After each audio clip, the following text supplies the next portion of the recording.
Hello, dear guys, you are most welcome at my YouTube channel BOK Miracle of English। मेहनत करते रहिए, आप अवश्य सफल होंगे। इस सेंटेंस के साथ आज हम डायरेक्ट एंड इनडायरेक्ट नरेशन का इम्पेरेटिव पार्ट लेकर के उपस्थित हैं। इम्पेरेटिव सेंटेंस के डायरेक्ट स्पीच को किस तरह से इनडायरेक्ट में बदला जाता है, इसके बारे में हम आज स्टडी करेंगे। सेशन से शुरू करने से पहले आपसे विनम्र निवेदन है कि सब्सक्राइब का लाल बटन अवश्य दबाएं यदि पहली बार चैनल पर विजिट कर रहे हैं तो। अगर आपने पहले से ही सब्सक्राइब कर रखा है तो कोई आवश्यकता नहीं है। वीडियो अच्छा लगे लाइक शेयर कमेंट करें, अपने मित्रों को अधिक से अधिक शेयर करें और इस कार्य करने के लिए आपका बहुत बहुत आभार, धन्यवाद। Thanks for doing this great work. Let's begin today session. Imperative sentence part 1। Imperative sentence के 3 से 4 पार्ट हम लेकर के आएंगे, 5 पार्ट भी हो सकते हैं क्योंकि इम्पेरेटिव सेंटेंस थोड़ा सा वाइड है। अलग अलग हम बताना चाहेंगे, 1 बाय 1 बताएंगे जिससे आपको कोई कंफ्यूज ना रहे और आगे इम्पेरेटिव सेंटेंस के रूप में डायरेक्ट स्पीच के सेंटेंस को, स्टेटमेंट को हम इनडायरेक्ट में बदलते समय कोई आगे भविष्य में गलती ना करें। आज के बाद आपकी ये सब प्रॉब्लम सॉल्व हो जाएगी क्योंकि अक्सर इसमें कंफ्यूज स्टूडेंट का रहता है। देखिए इम्पेरेटिव सेंटेंस होता क्या है, सबसे पहले हम ये समझेंगे। इम्पेरेटिव सेंटेंस किसी भी सहायक क्रिया किसी भी मुख्य क्रिया की फर्स्ट फॉर्म से प्रारंभ होता है। मतलब फर्स्ट फॉर्म से प्रारंभ होने वाले मोस्टली या अक्सर वे सेंटेंस जो प्रार्थना, आदेश या सलाह का भाव प्रकट करते हैं वह इम्पेरेटिव सेंटेंस कहलाते हैं। और इस प्रकार के सेंटेंसेस में सब्जेक्ट आपका हिडन होता है जो कि सेकंड पर्सन यू को सपोज किया जाता है। तो इम्पेरेटिव सेंटेंस के भाव को अलग अलग हम देखेंगे। तो सबसे पहले हम ए पार्ट ले रहे हैं, ए पार्ट में रखेंगे, पार्ट ए लिखा हुआ है। तो आज हम लिख सकते हैं जब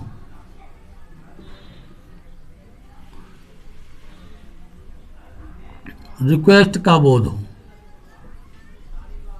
पहले ऑर्डर का देख लेते हैं। ऑर्डर का भाव प्रकट हो।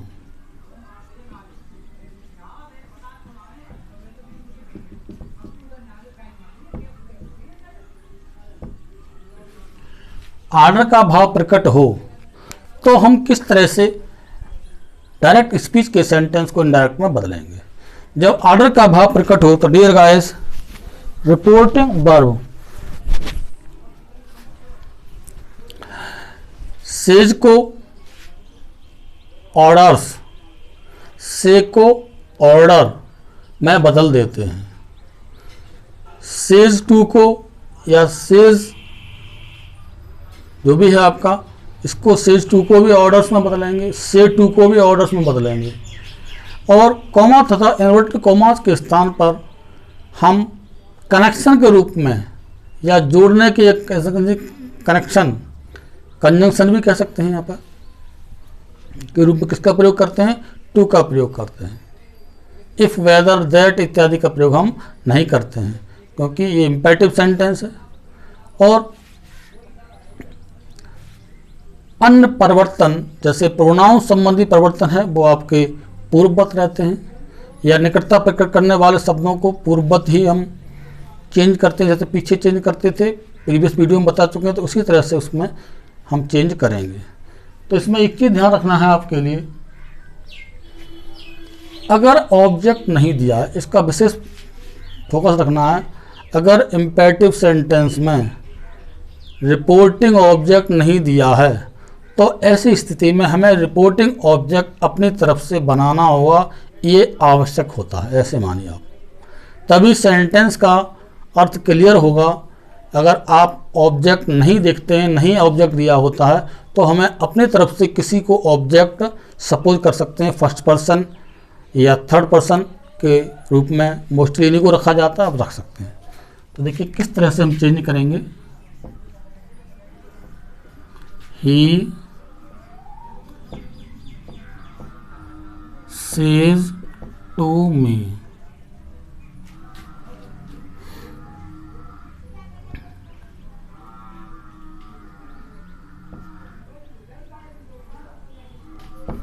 देखिए यहाँ पर लिख सकते हैं द टीचर लिख रहे हैं, क्योंकि ऑर्डर का मामला है तो दूसरा सेंटेंस लिखेंगे जिससे क्लियर ऑर्डर स्पष्ट हो, पहले से समझेंगे।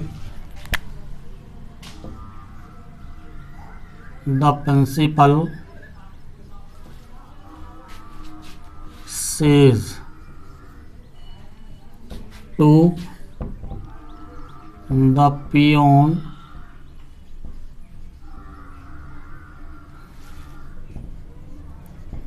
water the plants।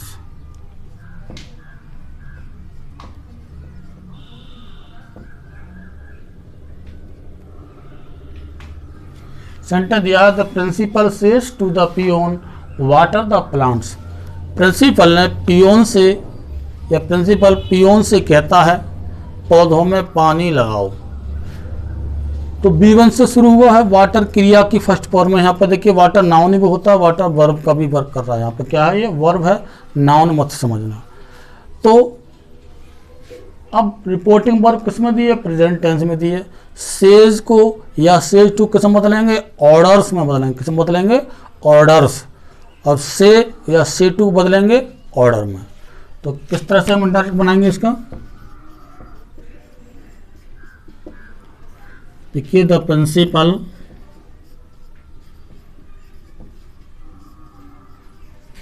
से टू किस बदल देंगे, ऑर्डर्स, फिर द पियोन।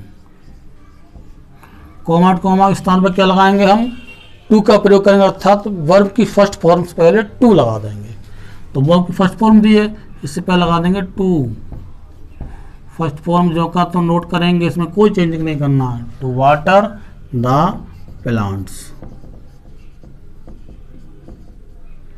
फुल स्टॉप लगा देंगे अंत में। इस तरह से हम सेंटेंस को बदलेंगे।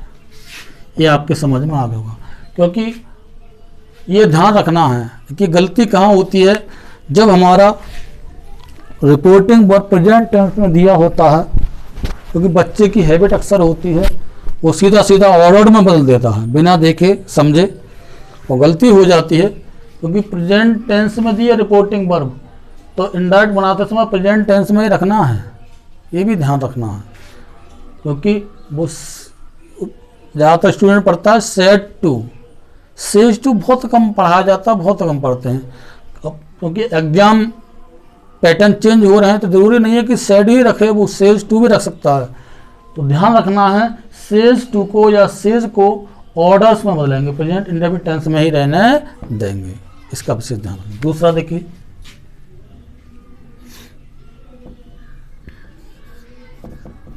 The manager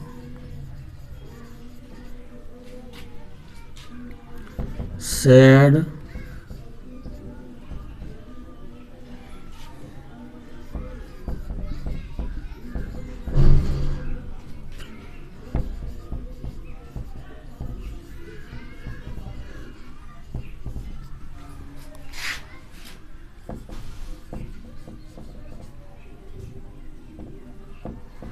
The manager said, bring me a glass of water. Manager ने कहा मुझे एक गिलास पानी लाइए। तो V1 से शुरू हुआ है, अर्थात ऑर्डर या इम्पेरेटिव सेंटेंस है। किसका भाव प्रकट हो रहा है, आदेश का भाव। तो मैनेजर किसी भी फोर्थ क्लास से कह रहा होगा अपने कर्मचारी से कि पानी लाइए, तो उसका ऑर्डर का भाव होता है, क्योंकि पदासीन है, पदस्थ है। तो उसके लिए हम जैसे ऊपर वाले प्रिंसिपल, तो पियोन अधिकारी है, ये कर्मचारी है। तो इसके लिए हमें किसका भाव प्रकट करना होता है, ऑर्डर का भाव प्रकट करना होता। तो हम सैड को सम बदलेंगे, ऑर्डर में बदल देंगे। द मैनेजर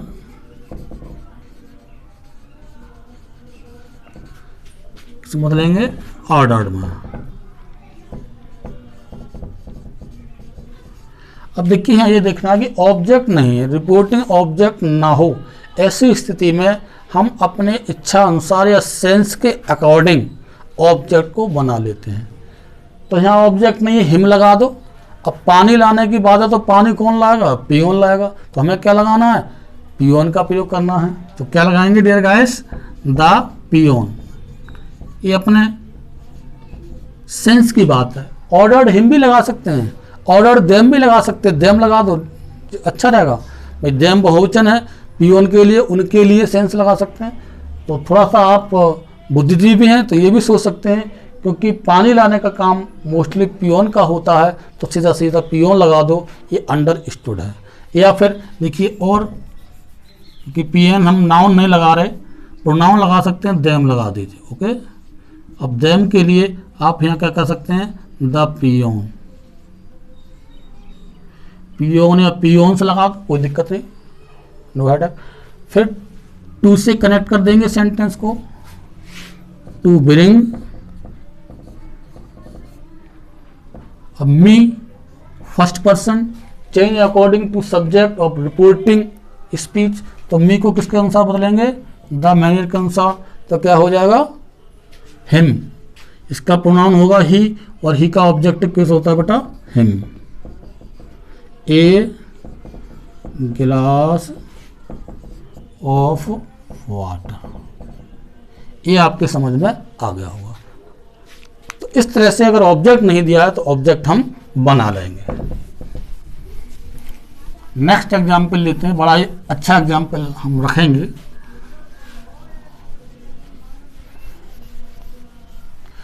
मेहनत करते रहिए, आप अवश्य सफल होंगे। मेहनत ही रंग लाती है। मेहनत करने वालों को चिंता की जरूरत नहीं होती कि हमारा रिजल्ट कैसा आएगा, क्योंकि जो मेहनत करता है उसे पता है कि रिजल्ट तो आएगा। मार्क्स की बात है, आगे पीछे हो सकते हैं, लेकिन अच्छे ही आएंगे, यही पता होता है उसके लिए। तो इसलिए हमें हमेशा ये भी ध्यान रखना है कि मेहनत में बिल्कुल पीछे नहीं रहना है। परिणाम तो आएगा ही आएगा, और ईश्वर हमारे साथ होगा। नेक्स्ट एग्जाम्पल देखते हैं।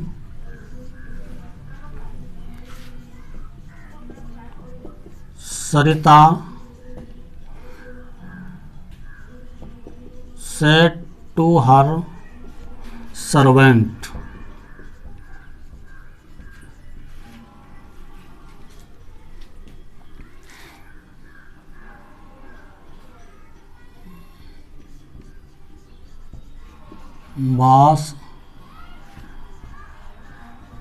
these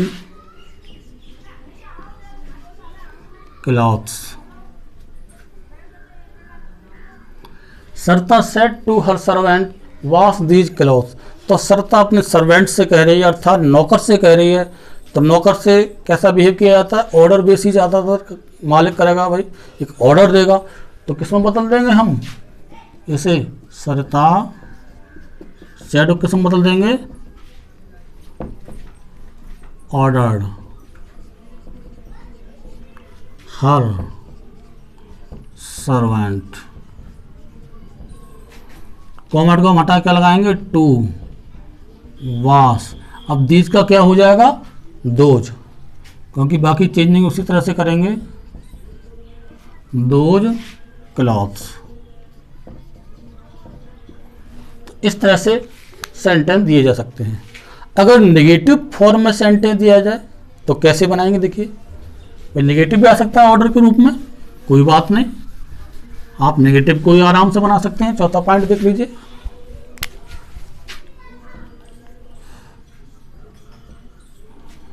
the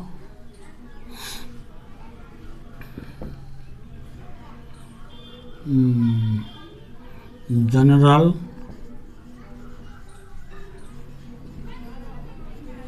said don't go forward. The general said don't go forward. General मतलब यहाँ पे सेना का जो जनरल होता है उसकी बात की जा रही है। तो उसने कहा कि आगे मत जाइए, अर्थात नकार रहा है। तो सेड टू किसमें बदलेंगे? जनरल के बारे में अगर बात हो, फोर्स की बात हो, कमांड का यूज करते हैं। किसमें यूज करते हैं? कमांड। तो हम लिखेंगे द जनरल कमांडेड। अब देखिए यहाँ ऑब्जेक्ट नहीं है तो किसको कमांड करेगा जनरल? सोल्जर को। सोल्जर सीधी सीधी बात है कि सैनिक से कह रहा है, तो आप कमांडेड देम भी लगा सकते हैं।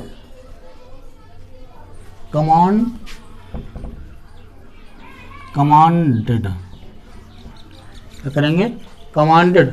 अब देम लगा लो चाहे तो ऑब्जेक्ट के रूप में, नहीं है तो सीधा सीधा सोल्जर्स, अर्थात देम लगा दीजिए पहले आप और ब्रैकेट में लिख दो सोल्जर्स। अब निगेटिव है तो निगेटिव में क्या करते हैं? टू से पहले नोट लगाते हैं। भाई कोमा कोमा हटा के हम टू लगाते थे, तो इससे पहले क्या लगा देंगे? नोट का प्रयोग करेंगे। नोट टू, डोंट को हटा देंगे क्योंकि नोट आ गया। फिर B1 लगाएंगे, गो फॉरवर्ड, इस तरह बन जाएगा। अब देखिए जब नेगेटिव भाव प्रकट हो, नेगेटिव भाव प्रकट हो तो उसमें हम फॉरवर्ड का भी यूज कर लेते हैं, लेकिन फॉरवर्ड का यूज जब करेंगे मोस्टली जब सलाह का बोध हो, फिर भी हम यह कर सकते हैं। फॉरवर्ड का यूज भी कर सकते हैं, प्रोहिबिट का यूज कर सकते हैं, प्रिवेंट का यूज कर सकते हैं, कोई नकारात्मक अगर सेंस दिया हो तब। लेकिन कोशिश करें ऐसी चीज़ों के लिए मोस्टली हम जब भी यूज करेंगे जब सलाह का बोध हो। चलिए फॉरवर्ड का यूज भी करके हम बता सकते हैं। जैसे 1% है इसमें, मतलब ऑर्डर वाले 1% ही यूज करें, अर्थात ना करें तो बेटर है, तो फिर भी बन सकता है, ये ऐसी बात नहीं है। द जनरल कमांडेड ये क्या हो जाएंगे? Forward the soldiers to go forward. अब देखिए इसमें जब हम फॉरवर्ड का यूज करेंगे या फॉरवर्ड वर्ब का यूज करेंगे तो किसका यूज करेंगे? नॉट नहीं लगाएंगे। क्या नहीं लगाएंगे बेटा? नॉट नहीं लगाएंगे। तो सेड को हम बदल देंगे, फॉरवर्ड में बदल दो। फिर ऑब्जेक्ट इसमें नहीं दिया, हमने बना लिया सोल्जर क्योंकि सैनिक से बात चल रही है। फिर टू लगा के सेंटेंस को जो का जोड़ देंगे, डोंट को हटा देंगे। इसमें नोट का यूज नहीं करेंगे क्योंकि फॉरवर्ड नेगेटिव सेंस रखता है। अब परीक्षा में दे देगा general forward the soldier not to go forward, forward भी दे देगा और नॉट भी दे देगा, तो वो हमारा क्या होगा? गलत होगा। इसे ऐसे बना सकते हैं। प्रिवेंट या प्रोहिबिटिंग का भी यूज कर सकते हैं यहाँ पर, तो लिख सकते हैं द जनरल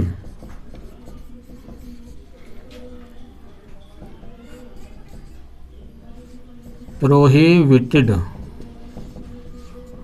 देम फ्रॉम। देखिए प्रोहिबिट या प्रिवेंट के साथ रोकने के सेंस में होता है, निषेधाज्ञा के सेंस में होता है, तो इनके साथ फ्रॉम का यूज करते हैं और इसके बाद V1 प्लस ING अर्थात जेरेंडियल फॉर्म का यूज किया जाता है।